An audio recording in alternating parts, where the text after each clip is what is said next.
could barely breathe. I was just like, I couldn't even believe that my son was driving. It was just so awesome. And I knew that every morning and then I'd talk about it. I knew that I'd written it down. I knew that I had been dreaming about it for going on probably 5+ years. And so to be able to see it and nobody else knowing really, other than me kind of talking about it like to my mom, but she really didn't even quite understand the hugeness of it, right?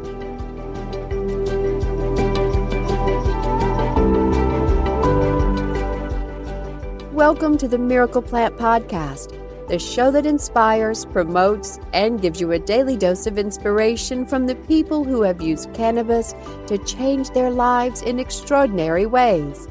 Here's your host, Justin Benton. Well, it is Monday, which means it's Grateful Share Monday meeting. And I could kick it off, I guess. So much to be grateful for. For me, it comes down to real basic, like we've talked about with my buddy, Dr. Myron Golden. And, by the time he makes it to the car, he's like buzzing and, pretty bad leg. He's just so grateful that he's got air in his lungs and, house over his head and warm bed, surrounded by loved ones and health, even though he's got some health challenges. And, that's where I am, or that's where I like to start my day, is like really getting into that. And obviously that's why we do these Grateful Share things, is to get ourselves into that, but also writing it down. I think it's crazy how powerful writing things down is. Napoleon Hill talks about autosuggestion, which is repeating something over and over. Some call it a mantra, but it's also just writing things down. Like I've said before, it's like there's a reason why they call it spelling.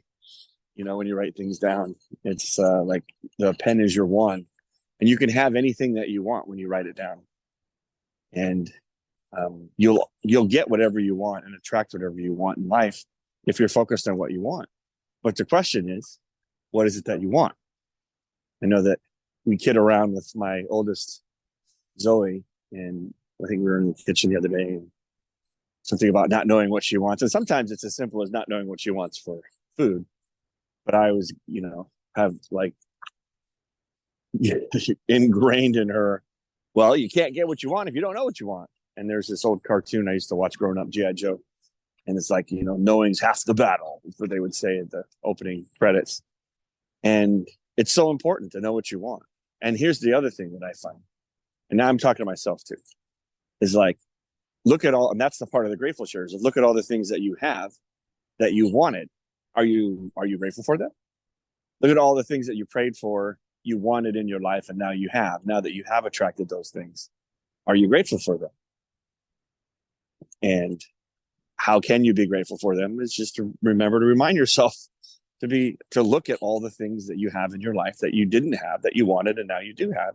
And when you focus on that and truly write it down, think about it, start your morning with it every single day, then that's when your mind and your brain and the universe and your subconscious mind, which really runs the show, starts to look for more things to be grateful for, starts to look for more things that you want, starts to see opportunities, have conversations, bump into people, read a book, see a post. All these things start being attracted to you because in the back of your mind, that's what you're telling your subconscious to look for, are things that you want. That's the power of the laws of attraction, is what you constantly think about, you get. So that's what these Grateful Shares are all about. So what is it that you want? I put that in a post, I think in the Secrets of Success VIP affiliate Facebook group. On Saturday, there was Earl Nightingale. We have these podcasts from, he was on the radio from like 1950 to, or maybe 1940 to like 1975 or something, like every day. And so he's got 7,500 radio broadcasts, but they're only 3 minutes long, and they're called Our Changing World. And he talks about that. in episode 118, which we just released. And he talks about, what is the one thing that you really want? If you can boil down all the things that you put down on your list of the things that you want, what are all the things that you want? Write them all down. And what's the one thing that you want the most? And so that you don't have. And so, what do? First thing you do is you write it down. And now you write it down every day. And you remind yourself every morning, every day, this is what I want. And watch what happens. Obviously come up with a plan and execute, take action. And whether it's hanging around people that have what you want, so you can learn from them how to get what you want that they have, or hiring a coach, joining a community, reading books, podcasts, and also cutting out things that don't align with that. Like, don't hang around people or books or movies or TV shows or things that would plant those seeds in your mind that would have, would be fear-based or scarcity-based, or you just, like I've said before a bunch, which I love, is like, before someone you hang out with, if you hang around someone who's always giving you an opinion and kind of like dragging you down and taking energy out of you, just like start a new rule, and you follow the rule too. To say, hey, look, here's a cool game, let's play. And I've been working on, and I think everyone should work on it, is before we share an opinion, how about I ask if you want to hear my opinion before you share it? Even if you want to share it in goodwill and you're trying to help, sometimes people don't want it. They really don't want it, even if it's great advice. And if they don't want it, even if it's great advice, they're not ready to receive it. And it could actually be a negative to them and to their relationship. So before offering an opinion, ask, would you like to hear my opinion? I know it's really hard, but when you get someone to say, yes, I would like to hear your opinion, then you've got their attention. Just like every time Linda comes on, she's like, can you hear me? Like, that's probably some like deep psychological, sublingual, subconscious brilliance that she's come across in her life and personal life and professional life. Of that is a way to grab everyone's attention. That's one of the first things I used to teach salespeople 20 years ago. And it was a book from Steve Shipman about cold calling. And you would say, can you hear me? When you got on the phone, when you got them on the phone, because they would say yes. And that means you got their attention. So again, these are the secrets of success that I've been obviously diving in, and happy to share what I've learned, and excited to see what's to come. We've got a lot of great partners for Secrets of Success, but have also transitioned over to 101 CBD, which has been cool. Organically, some of these major players are in affiliate marketing or JV, joint ventures, that have hundreds of thousands, if not millions of people in their audience and email lists and social media, are now reaching out to me and wanting to hear my story and wanting to try our products to potentially do a white label or a wholesale account. And I still know that's the way that we're going to reach 1 billion people by 2025, is by doing this influencer marketing, this joint ventures with affiliate marketing. And I mean, really, it's that coupled with SEO. And we hitched our wagon back up to an old SEO partner and got like 350 leads, which we need to email and get in our email sequences and getting them rocking and rolling. And those are the two ways that we're going to hit 1 billion people by 2025, is by joint ventures with people that have our audience already, which I'm, doing organically through my partnerships with Russell and Secrets of Success, and working with brilliant SEO people, which stands for search engine optimization. So when you go to Google, you type in natural pain relief, that you show up on the bottom left side. Those are all natural listings based on the content that you provide. So anyways, I'm just grateful for life. Another day on this planet, another day to be to do what I'm called to serve, be what I need to be. And with that, I will pass the mic. Well, this is Kristin. I'll go next for grateful shares. That's always one of my favorite things to do, is to share something I'm grateful for. So We were in Arizona last week with Jackson for horse therapy camp, and he, as usual, blew me away. He just did so great, and just like his language increases, like his independent skills increase, just everything. And so Cowboy Scotty had surprised us because, and he didn't even know that this was like on my bucket list. Like I have it written down in my journal. Like I wake up in the morning, I do a quick little meditation around 5:30, 6 o'clock in the morning. Now I've been doing that for several months.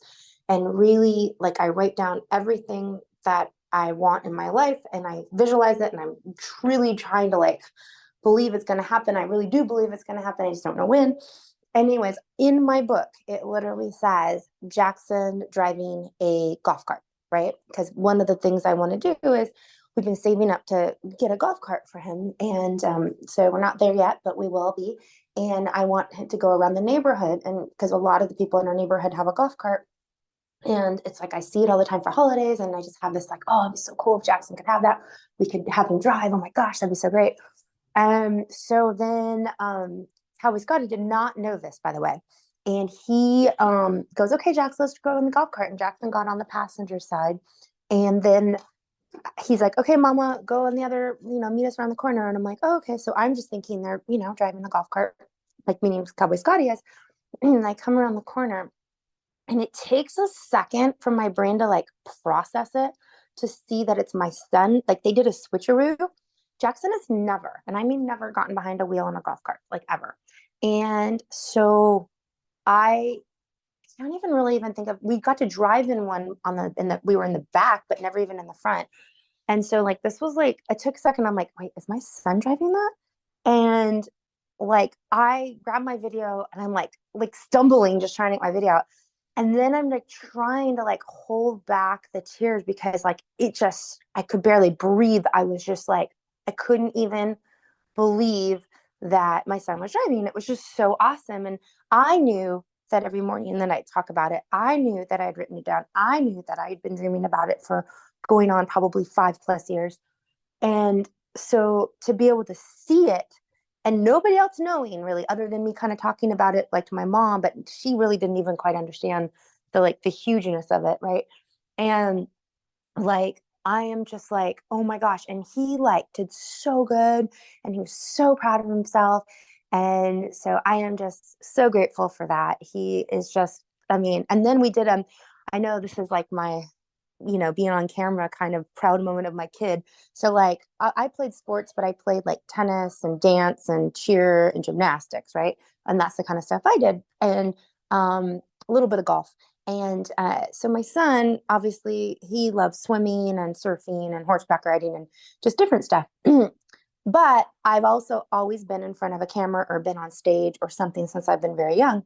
And so, we did a live, if you guys saw it. And then I had to teach myself, which took like 2 hours down a rabbit hole, but I figured it out to pull it off of a live because it's like it's a secret kind of process. Like you're not supposed to be able to do it, but I figured it out. Because I wanted to put it on 101 CBD's YouTube. And now I'm trying to figure out how to cut it down by 10 seconds so we can get it on a reel because it's like, I don't know where to cut it or speed it up because I feel like the reel will do well with it.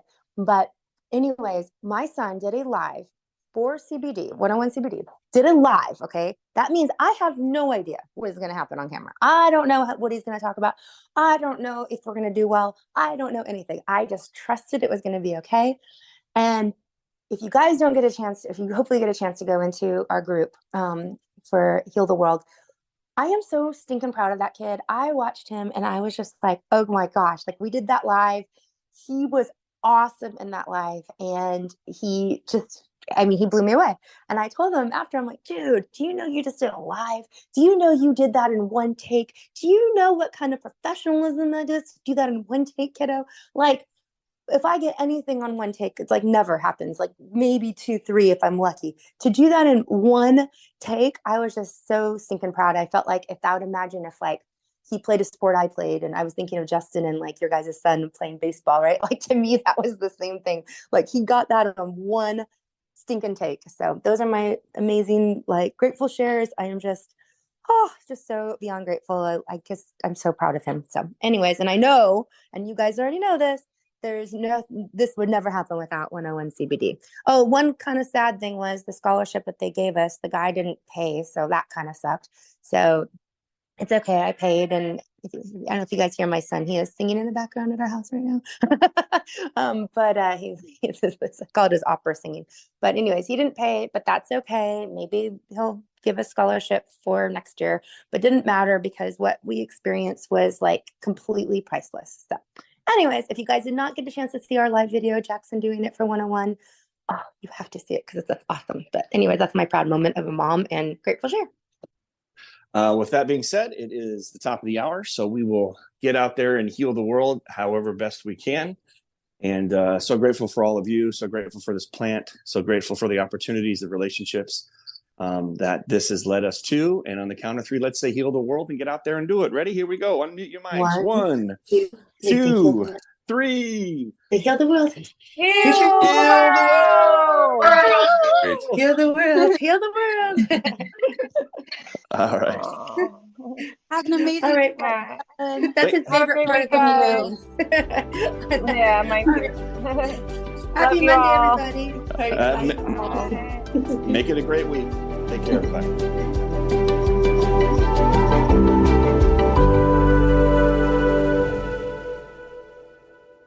Thanks for listening to today's show. To check out more great cannabis podcasts, go to PodConx.com. Here's a preview of one of our other shows. Hi, my name is Kira Reed, and I'd like to invite you to be inspired by the women who are leading in the cannabis industry. Each week, we will discuss empowerment, leadership, and what it means to be a woman in charge in marijuana, hemp, and CBD. As the founder of the Women Empowered in Cannabis community, I have had the great pleasure to get to know many brilliant and talented women who are CEOs, executives, politicians, advocates, and community leaders that are focused on creating a cannabis economy that is just, fair, and equal. We'll learn how these women make decisions, how they navigate a predominantly male industry, and what they're doing to level the playing field for women. I hope you'll join us.